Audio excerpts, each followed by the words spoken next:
YouTube channel हमारी बोली हमारी माटी, आओ संवारें अपनी थाटी में हृदय से स्वागत है। इस यूट्यूब चैनल का हम लोगों ने प्रयोग एक प्लेटफॉर्म के रूप में किया है, जिसमें जो हमारी थाती, हमारी विरासत है, चाहे वो गांव गंवई की हो या हमारी विशाल सांस्कृतिक धरोहर हो, उन सब से अपनी नेक्स्ट पीढ़ी को साक्षात्कार कराना। मैं चूँकि आज होली का पर्व है और बड़े उल्लास से पूरे देश में मनाया जा रहा है, अपने घरों में मनाया जा रहा है, तो मुझे लगा कि होली पर्व के बारे में जो कुछ थोड़ी बहुत जानकारी मेरे को अपने लोगों से मिला है, अपने बड़ों से मिला है, उसे मुझे आप लोगों से साझा करना चाहिए। यही प्रयास मैं एक थाती को आप लोगों के सामने तक लाने का प्रयास कर रही हूँ। होली पर्व मनाया क्यों जाता है, होली पर्व है क्या, इसके बारे में मैं संक्षिप्त रूप से आप लोगों को वो बताती हूँ जो मैंने जाना है अपने बड़ों से।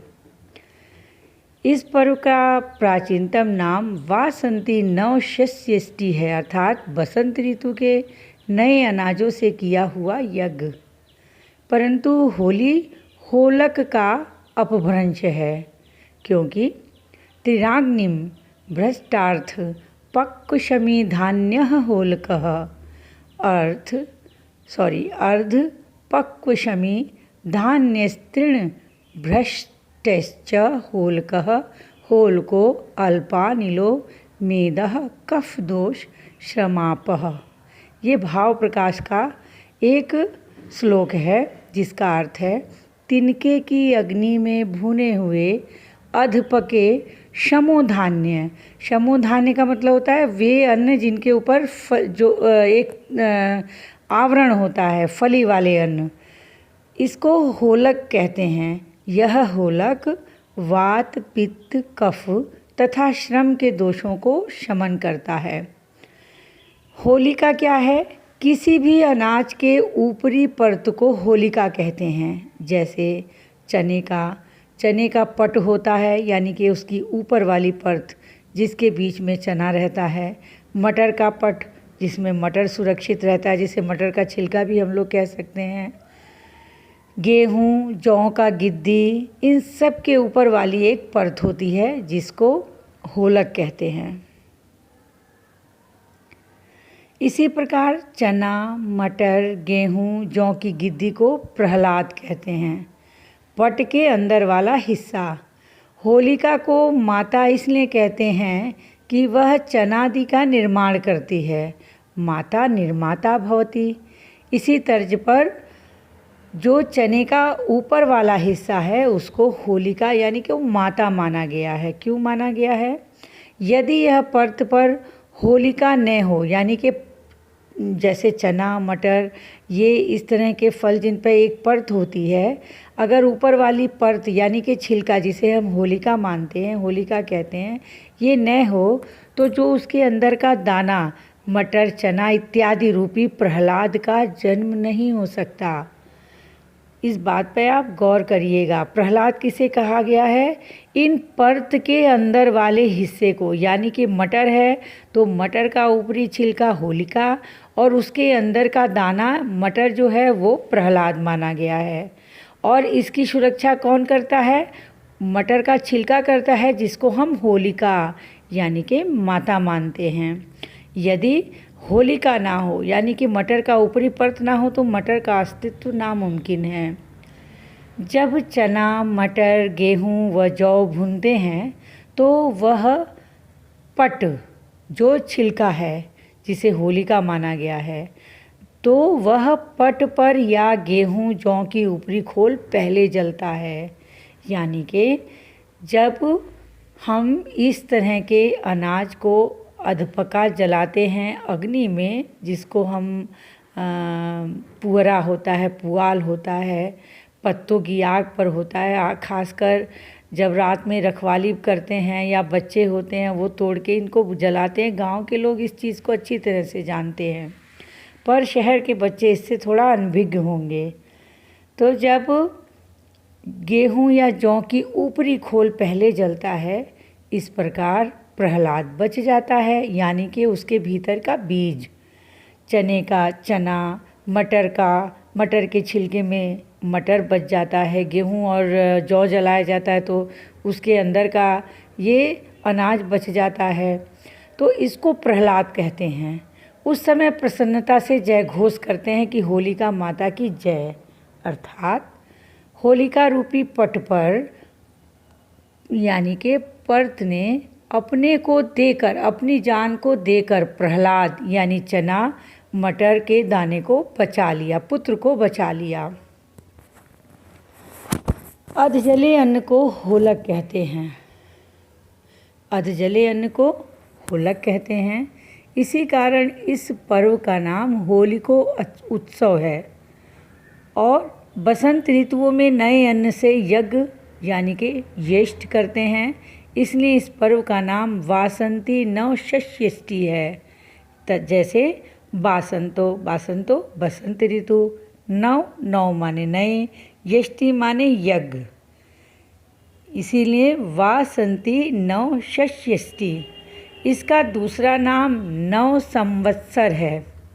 मानव सृष्टि के आदि से आर्यों की यह परंपरा रही है कि वह नवान्न को सर्वप्रथम अग्निदेव और पितरों को समर्पित करते थे, तत्पश्चात स्वयं भोग करते थे। हमारा कृषि वर्ग भी दो भागों में बटा है, वैशाखी और कार्तिकी। इसी को क्रमशः बासंती और शारदीय, रबी और खरीफ की फसल कहते हैं। फाल्गुन पूर्णमासी बासंती फसल का आरंभ होता है।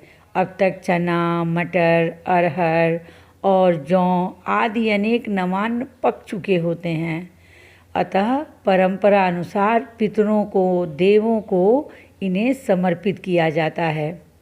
कैसे संभव है? तो कहा गया है अग्निमयी देवानां मुखम, अर्थात अग्नि देवों और पितरों का मुख है, जो अन्नादि शाकल्यादि आग में डाला जाएगा वह सूक्ष्म होकर पितरों और देवों को प्राप्त होगा। ऐसा हमारा विश्वास है और वैज्ञानिक आधार है, इसलिए विश्वास है। हमारे यहाँ आर्यों में चातुर्मास यज्ञ की परंपरा है। वेदज्ञों ने चातुर्मास यज्ञ को वर्ष में 3 समय निश्चित किया है। पहला आषाढ़ मास, दूसरा कार्तिक मास जिसमें दीपावली पर्व पड़ता है, तीसरा फाल्गुन मास जिसमें होली का पर्व पड़ता है। फाल्गुन्या पौर्णमास्यां चातुर्मास्यानि प्रयुज्यित मुखम वा एतत् संवत् सरस्य यत् फाल्गुनी पौर्णमासी आषाढ़ी पौर्णमासी।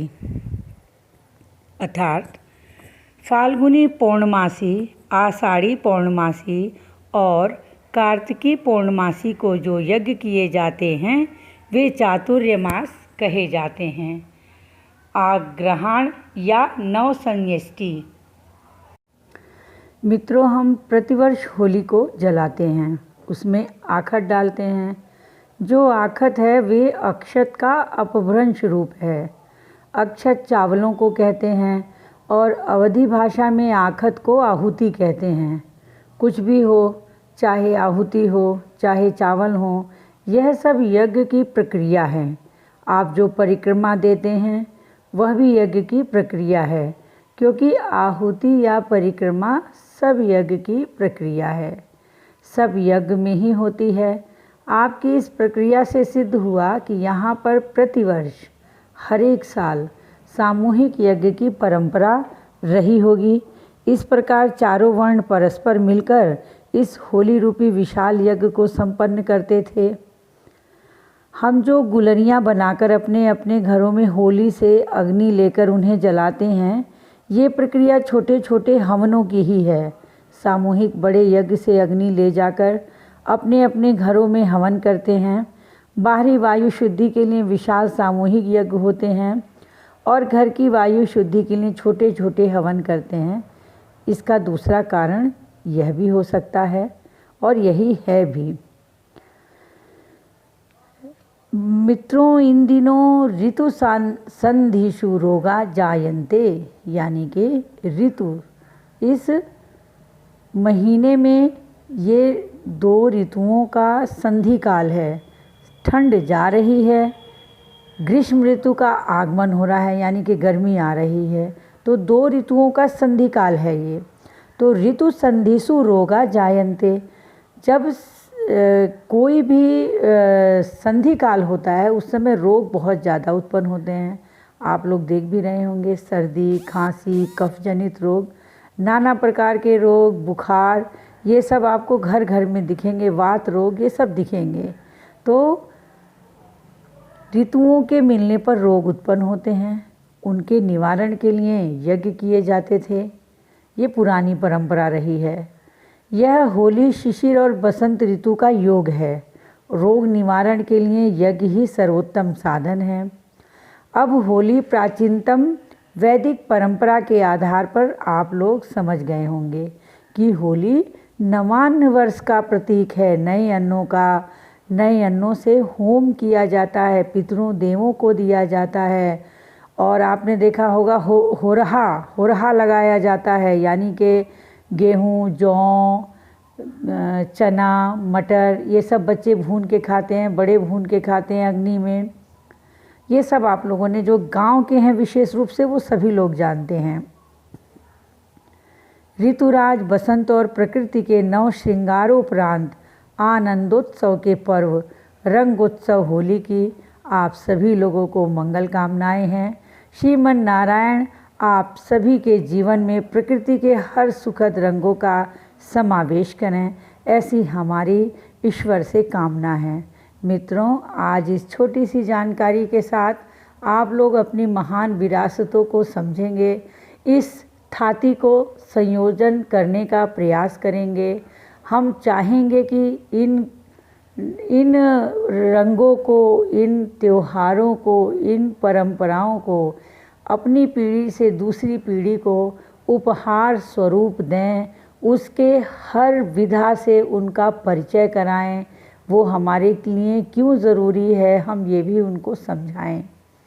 आशा करती हूँ आप सभी लोगों को ये जानकारी बहुत अच्छी लगी होगी। इसी के साथ होली की बहुत बहुत शुभकामनाएं। किसी नए विषय को लेकर फिर जल्द ही आप लोगों के सामने उपस्थित होंगे। तब तक के लिए सादर प्रणाम। जय हिंद, जय भारत।